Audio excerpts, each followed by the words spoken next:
దీనిని ఏమని పిలుస్తారు? దీని ఎగ్జాక్ట్ పేరు మీకెవరికైనా ఐడియా ఉంటే కామెంట్ చేస్తారా? దీన్ని హుక్ అండ్ లూప్ ఫాస్ట్‌నర్ అని పిలుచుకుంటాము.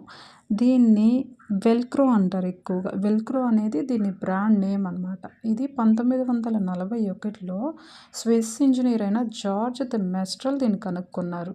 ఆయన ఫస్ట్ ఎలక్ట్రికల్ ఇంజినీర్‌గా స్విస్ ఇంజినీరింగ్ కంపెనీలో పనిచేసేవారు. ఆయన ఒకరోజు తన కుక్కని బయట తిప్పుతుండగా, ఆయన తన ప్యాంట్‌కి, అలాగే కుక్క యొక్క వెంట్రుకలకి ఒక రకమైన ముళ్ళకాయలు అంటుకొని ఉండడం గమనించాడు. అవి ఎందుకలా అంటుకున్నాయి అని చెప్పి ఆయన మైక్రోస్కోప్ కింద దాన్ని అబ్జర్వ్ చేసి చూస్తే, ఆ ముళ్ళకాయల చుట్టూ ఉండే ఒక రకమైన హుక్స్ అనేవి ఆ వెంట్రుకలని పట్టుకోవడం ఆయన అబ్జర్వ్ చేశాడు. ఆ తర్వాత ఆయన దీని నుంచి మనం ఇంకేదైనా జిప్ ఆర్ బటన్స్‌కి బదులుగా దీన్ని ఏదైనా కొత్తగా కనుక్కోవచ్చు అనే థాట్ ఆయనకప్పుడు పుట్టింది. ఆ తర్వాత ఆయన ఒక 10 సంవత్సరాలు దాని మీద వర్క్ చేయడం స్టార్ట్ చేశారు.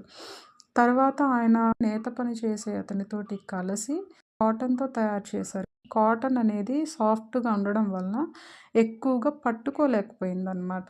కాటన్ ఇది పనికిరాదు అని తెలిసి తర్వాత నైలాన్ తోటి ఎక్స్‌పెరిమెంట్ చేసి, నైలాన్ తోటి హుక్స్ తయారు చేశారు. దీనికి చాలా అడ్వాంటేజెస్ ఉన్నాయి. డిసడ్వాంటేజెస్ ఉన్నాయి.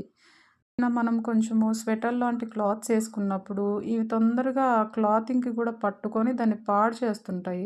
ఇది ఒక రకమైన పెద్ద డిసడ్వాంటేజ్. అలాగే ఏదైనా వాటర్ కొంచెం మనకి వర్షంలో గనక తడిచింది అంటే దాని స్టిఫ్‌నెస్ అనేది అంతగా పనిచేయదు.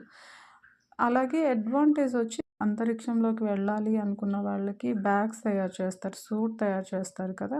ఆస్ట్రోనాట్ సూట్స్ అవి తయారు చేయడంలో కూడా ఇవి హెల్ప్ అవుతాయి. ఎన్ని సార్లు వాడినా దాని నుంచి ఏమి పాడయ్యేదుండదు.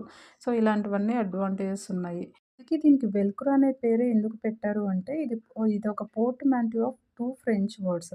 అంటే వెలర్స్ అంటే వెల్వెట్ అని. వెల్వెట్ లాంటి సాఫ్ట్‌గా ఉండేది అని. క్రాచెట్ అంటే హుక్ అని. అంటే హుక్ అంటే కొక్కెం లాంటిది అని అర్థం అనమాట. దానికి అందుకోసం వెల్క్రో అని పెట్టారు.